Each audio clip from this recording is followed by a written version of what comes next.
अभिवादन स्वीकार कीजिए ब्रजेश मिश्रा का और आप देखना शुरू कर चुके हैं द डिबेट। एक और चुनाव, कौन सा? नगर निकाय का, जनता का चुनाव है, आम कार्यकर्ता का चुनाव है, शहर की सरकार का चुनाव है, निकाय का चुनाव। आज उत्तर प्रदेश सरकार के नगर विकास मंत्री ए.के. शर्मा ने आरक्षण की उस विवादित सूची को जारी किया जिसको लेकर पूरा एक बड़ा बखेड़ा खड़ा हुआ था और मामला यहां से लेकर सुप्रीम कोर्ट तक चला गया था। सुप्रीम कोर्ट के अप्रूवल के बाद अब जब आरक्षण की प्राथमिक लिस्ट जारी हुई है, 6 अप्रैल तक इस पर आपत्तियां आएंगी, उसके बाद चुनाव की घोषणा, यानी मानकर चलिए कि 10 अप्रैल तक चुनाव घोषित हो जाएंगे या उसके पहले भी हो सकते हैं। 10 अप्रैल से लेकर आने वाले एक महीने के भीतर, यानी 10 अप्रैल से 10 मई के भीतर उत्तर प्रदेश में संभावित है नगर निकाय का चुनाव। आज की परिचर्चा हमारी इसी विषय पर केंद्रित है। बहन भाइयों, एक और चुनाव उत्तर प्रदेश में हमारे आपके समक्ष आ रहा है और ये कोई मामूली चुनाव नहीं है। ये चुनाव जो दिसंबर में रुक गया था, वो चुनाव अब कब होगा? अप्रैल से मई के बीच। आप ध्यान कीजिए कि इसमें पिछड़ा वर्ग के आरक्षण को लेकर एक बहुत बखेड़ा, एक बहुत कंट्रोवर्सी हुई थी जब लिस्ट जारी हुई थी और ये मामला पहुंचा था इलाहाबाद हाई कोर्ट की लखनऊ बेंच। कोर्ट ने अधिसूचना रद्द कर दी थी। मामला कहाँ गया? Supreme court.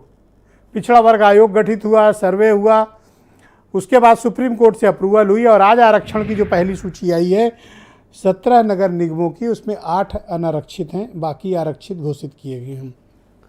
लखनऊ की सीट महिला हो गई है, गाजियाबाद भी महिला, कानपुर भी महिला। अब यानी झगड़ा ज़्यादा है। पहले लखनऊ की सीट सामान्य घोषित हो गई थी, अब आज इस आरक्षण की नई प्रक्रिया में उसे महिला घोषित कर दिया गया। अब 6 अप्रैल तक आपत्तियां दाखिल की जाएंगी और 6 अप्रैल के बाद अगर कोई आपत्तियों में कोई मसला नहीं निकलता है या फिर से कोई कोर्टबाजी नहीं करता है या फिर से इसमें कोई स्कैंडल नहीं निकलता है तो 6 अप्रैल के बाद बहनों भाइयों चुनाव संभावित है। वैसे उम्मीद की जा रही है कि इस बार की सूची में सरकार ने, नगर विकास विभाग ने, पिछड़ा वर्ग आयोग ने बहुत सहूलियत, बहुत इत्मीनान और हर कानूनी पेचीदगी का अध्ययन, अवलोकन और उसका अवमूल्यन कर लिया होगा। तो इस बार नगर निकाय के चुनाव में क्या होगा? बहन भाइयों, नगर निकाय के चुनाव में भारतीय जनता पार्टी का बड़ा डोमिनेशन रहा है और ये डोमिनेशन कोई 2014 से नहीं है बल्कि उससे पहले का है। अधिकांश नगर निगमों में अब तो बढ़कर उनकी संख्या 17 हो गई है, पहले ये संख्या कम हुआ करती थी। अधिकांश नगर निगमों में इनका कब्जा, अधिकांश वार्ड और नगर पालिका के चेयरमैन में और नगर पंचायतों के चेयरमैन में भारतीय जनता पार्टी का बड़ा दबदबा रहा है। अर्बन एरिया के इस चुनाव में बीजेपी बहुत ही डोमिनेटिंग पॉलिटिकल पार्टी है। बीजेपी को अर्बन इलेक्शन में चुनौती देना विपक्ष के लिए काफ़ी मुश्किल है, लेकिन विपक्ष भी अब तैयारी में है क्योंकि 2022 के असेंबली इलेक्शंस के बाद उत्तर प्रदेश में परिस्थितियां बदल गई हैं। सत्ता पक्ष का मतलब हो गया भारतीय जनता पार्टी और विपक्ष का मतलब हो गया है समाजवादी पार्टी। वर्टिकल डिवीजन हो चुका है 86% वोटों का, यानी 86% अकेले ये दो पार्टियां कैटर करती हैं, बाकी 12-13% में अन्य पार्टियां 14%। ऐसे हालात में अब जब नगर निकाय के चुनाव में शहरों की सरकार में और अब की बार जब निकाय का चुनाव हो रहा है, दमखम भी पता चल जाएगा पार्लियामेंट इलेक्शन के पहले।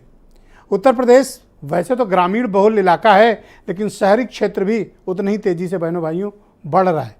अर्बन एरिया, अर्बन पॉपुलेशन हमारे यहाँ बढ़ रही है और मैंने आपको पिछली बार भी डिबेट में 5 मुद्दे गिनाए थे। आज फिर उन मुद्दों को गिना रहा हूं ताकि इस बार के निकाय के चुनाव में यही मुद्दे आपके दिमाग में होने चाहिए और यही वो मुद्दे हैं जो आपके शहर की सूरत, सीरत और एक नागरिक के तौर पर, एक अर्बन एरिया के सिटीजन के तौर पर आप जिस फैसिलिटी के हकदार हैं आपको मिलनी चाहिए।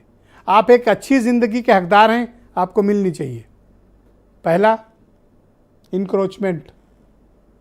कोई भी ऐसा शहर नहीं है जो अतिक्रमण से प्रभावित ना हो। भयंकर अतिक्रमण है, ये मुद्दा होना चाहिए। दूसरी, हर शहर, हर कस्बा, हर टाउन, लखनऊ से लेकर उत्तर प्रदेश के किसी कस्बे तक एक ही समस्या है जो सर्वव्यापी है, क्या? ट्रैफिक की प्रॉब्लम। हर जगह ट्रैफिक जाम। ट्रैफिक जाम में हम हजारों लाखों घंटे हमारे बर्बाद हो रहे हैं, रिसोर्सेस खत्म हो रहे हैं, पर्यावरण को नुकसान, लोग समय से अपने घर, दफ्तर, व्यवसाय, स्कूल, कॉलेज तक बच्चे नहीं जा पा रहे। ट्रैफिक की समस्या उत्तर प्रदेश के नगर निकाय के चुनाव में बहनों भाइयों आपके लिए सबसे बड़ा इशू होना चाहिए। साफ सफाई। जब आप इंदौर जैसे शहर का नाम देखते हैं कि नाम रोशन कर रहा है, नंबर 1 पर चल रहा है, तो आपको भी ये सोचना चाहिए कि आपका टाउन, आपकी पालिका, आपके नगर निगम क्षेत्र के शहर सफाई में नंबर 1 रहें। यह आपके लिए मुद्दा होना चाहिए। कॉमन सिविल फैसिलिटीज, ये आपके लिए अगला मुद्दा होना चाहिए।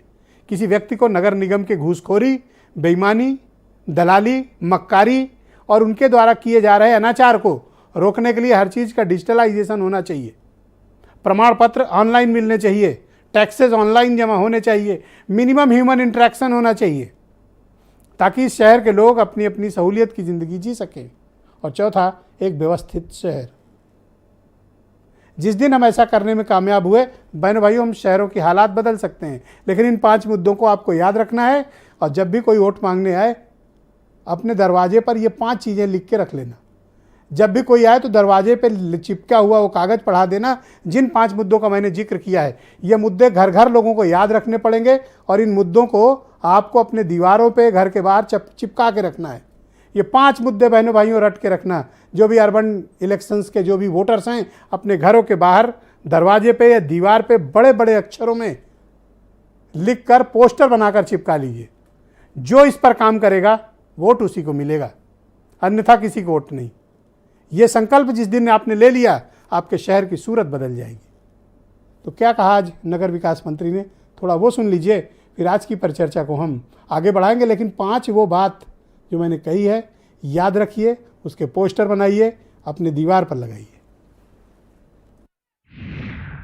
झांसी का एससी का है जनरल, वृंदावन का अनरिजर्व्ड मतलब अनारक्षित है, अलीगढ़ का अनारक्षित है, फिरोजाबाद का ओबीसी वुमन है, मेरठ का ओबीसी है, प्रयागराज का अनरिजर्व्ड मतलब अनारक्षित है, अयोध्या का अनारक्षित है, सहारनपुर का ओबीसी है, गाजियाबाद वुमन जनरल है, लखनऊ वुमन है, कानपुर भी महिला है, मुरादाबाद अनारक्षित है, गोरखपुर अनारक्षित है, वाराणसी अनारक्षित है, बरेली अनारक्षित है, शाहजहांपुर ओबीसी महिला है। इसी प्रकार से नगर पालिकाओं का भी सभी 199 नगर पालिकाओं के भी आरक्षण जारी कर दिए गए हैं।